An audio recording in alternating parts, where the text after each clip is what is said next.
I'm Mary Lacoursiere from the Nantucket Historical Association.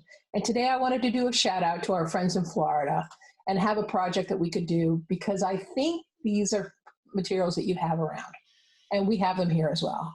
So today we're going to work on a shell mirror. That's right.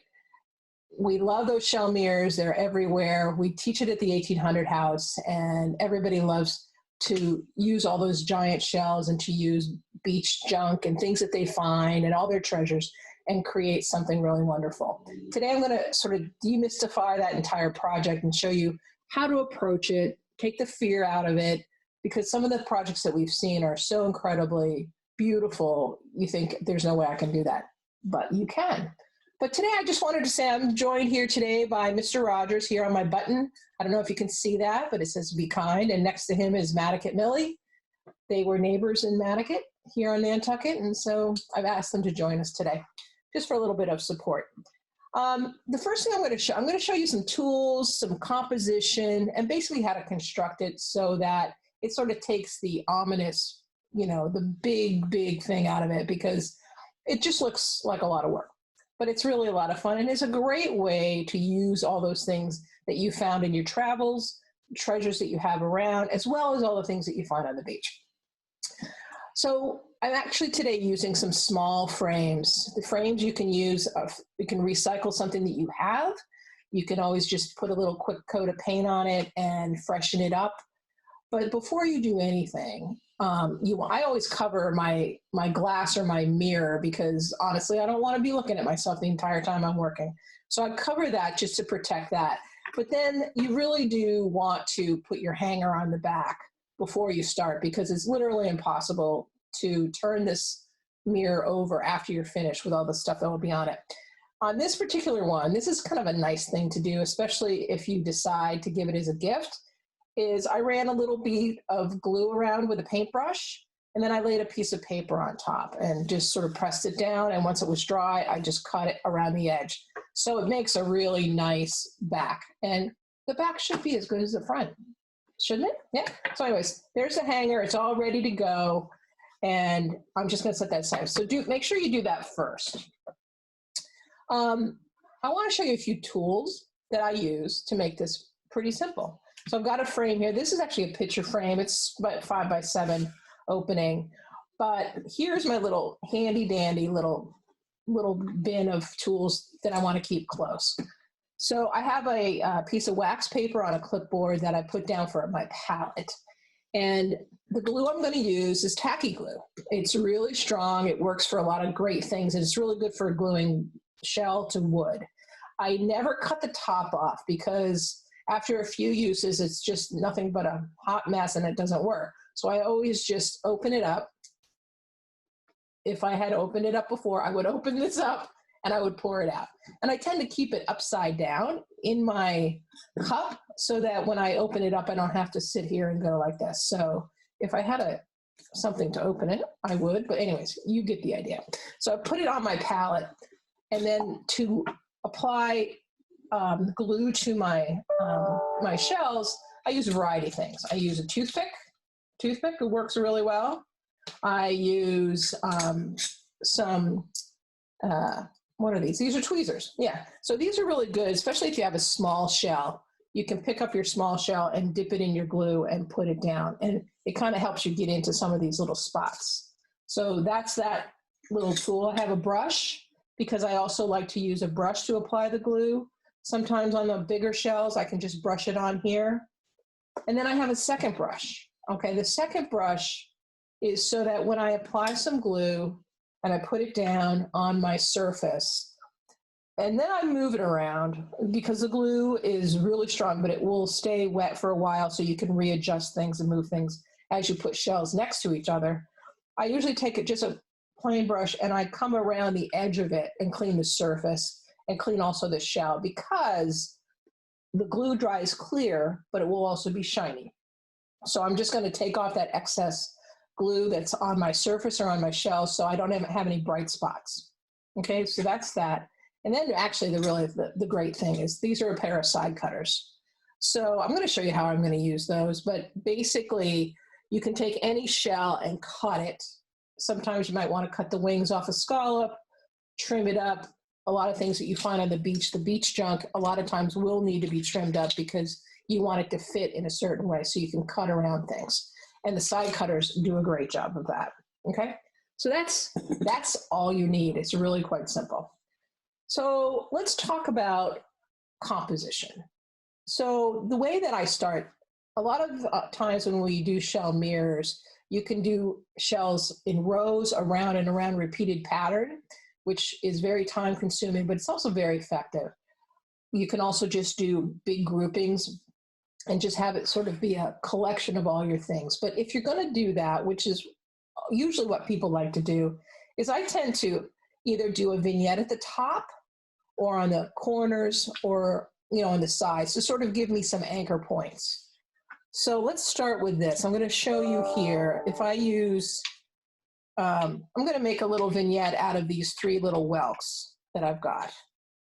Here's the third one. Here's the third one. So I'm going to put them, and it's really, they're great because they really snuggle together. They really fit into each other. But as you can see, the points are sticking out further than I want. So what I'm going to do is I'm going to take my side cutter and I'm going to go to the first one, the center. And it's going to stick out at the bottom of my frame. So I'm going to take and I'm just going to cut. Just make sure you go away from your eyes here. And I'm just going to chip that off, lay that down, and then I'm going to do the same with the other 2. You can see they break up pretty easy. And I'm going to do the third one. Okay? And they're just going to nestle into each other. Then, so before I glue anything, I'm going to sort of come up with a few other composition things that I like to do. I think I'm going to lay down, it's hard to see these because they're all so white, but here's a large clam that I can put down, maybe a scallop in the corner, or some scallops in this corner, and I'm going to build some little vignettes. The other thing that's nice is to do, if you want to incorporate some rows of shells, which gives a nice bit of order to anything, especially if you're going to have a lot of things randomly placed. If you have a few things that are very static around the random, it sort of holds it all together, gives it a sense of order. So if you're going to do a row of shells, either down your side or possibly across the front, here you could, this would be nice is to do a couple, 4 across the front here. You want to sort of lay out all of your shells first, get them so that they're all about the same size. And that way, once you start gluing, you kind of know. So I usually spend some time putting some major things down, not everything, but a few things, so I sort of have a way of where I'm going. But let me show you, so that's how I'm going to start, okay? So we're going to set this aside because I've got one that I've already started over here. And this one here, nice mirror, where I've already glued some of these down. So I've got my little vignette here, I've got my 2 rows here, and I have actually snuck in a little, you probably can't even see this, but it's a little barnacle. And then I put a nice 3 clams in the corner over here and here. And I've glued these down. So all of a sudden I've got a little bit of composition happening. And a lot of times what I will do is I'm going to lay some flatter shells, okay? The flatter shells tend to be the clams, the scallops, larger shells that I can lay down as a base and I can build from there. Okay, so these I'm just going to do opposite sides.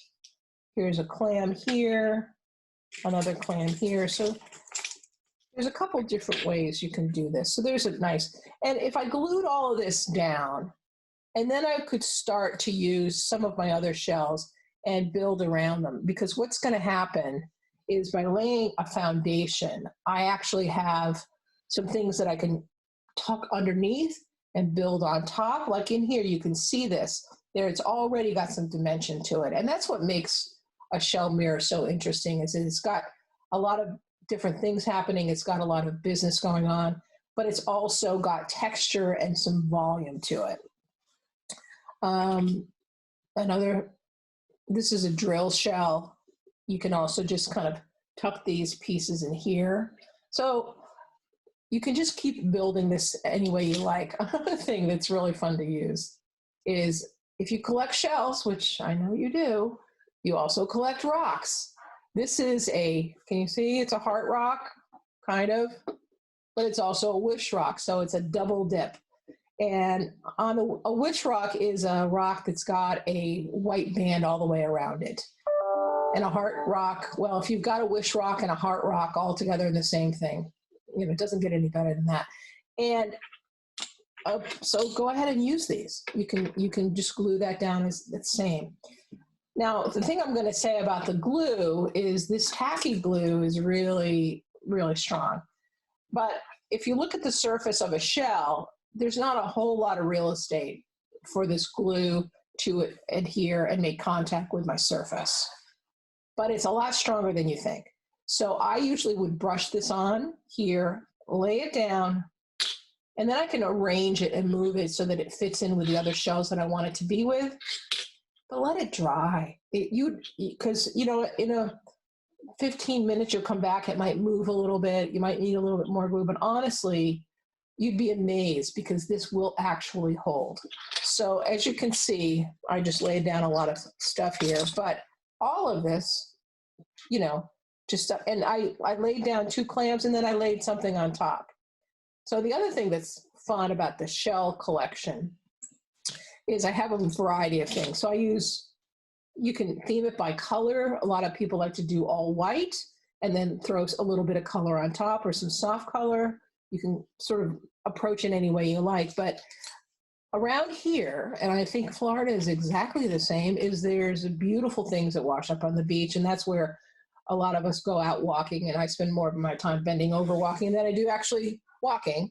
But we pick up a lot of beach junk. And all of these broken shells that have had a life and they break open and then you can see what's inside. And this is all very shiny. It's polished from the water, just from being inside the shell. And barnacles is also another really great, these are the moon shells with barnacles. And sometimes I can cut them off or I'll just cut the shell apart and use a piece of the shell, which is like, this is great. How great would that be to put up here as just a focal point? So you can make your entire piece out of beach junk, which is really interesting because I keep collecting all of this stuff, and what do you do with it? But it's so beautiful. You can even make a little flower arrangement with some of these broken whelks from the inside. So that's kind of cool, huh? Anyways, so that's this project. So you can kind of take it anywhere you want, but let me just show you. This is the one that's kind of finished, but the reality is, are they ever finished? So here's this one that I've pretty much got. I started by putting my vignettes top and bottom and in the corner, and then I also did put my clams or my scallops down so that I can build on top. And it really could use a few more pieces, not a whole lot, but if I took my glue, I could tuck some things in here, my little mussel shells. It adds a little point of color. If I had a little glue that wasn't stuck if my top would come off. And then I can also add other pieces of beach junk. This is a piece that's it's just the top. It's all just broken from the sea and just being toppled around. But it makes a really great little piece that you can add in here. And honestly, at some point you just have to stop because you can just keep going on. But a lot of times less is more. But this is one of those situations where more is good. All right. So I think that's all I got to tell you, but I really want you to try it. Take a small frame to start, grab your collection of shells that you don't know what to do with, but they're so beautiful, they need to come out of the drawer, and put something together and then give it away. Okay. Because you got that beautiful back of the frame. So I want to thank my guests today, Mr. Rogers and Matt Camilli. And I hope everyone's enjoying their beach walking these days. And now you have a mission to see what else you can find out there that you can use in a project. So that's all I have for today, you guys. Have a great day. And if you want to share what you've made, we'd love to see it at ACK History on Instagram, Facebook, or Twitter. Thanks so much. Bye-bye.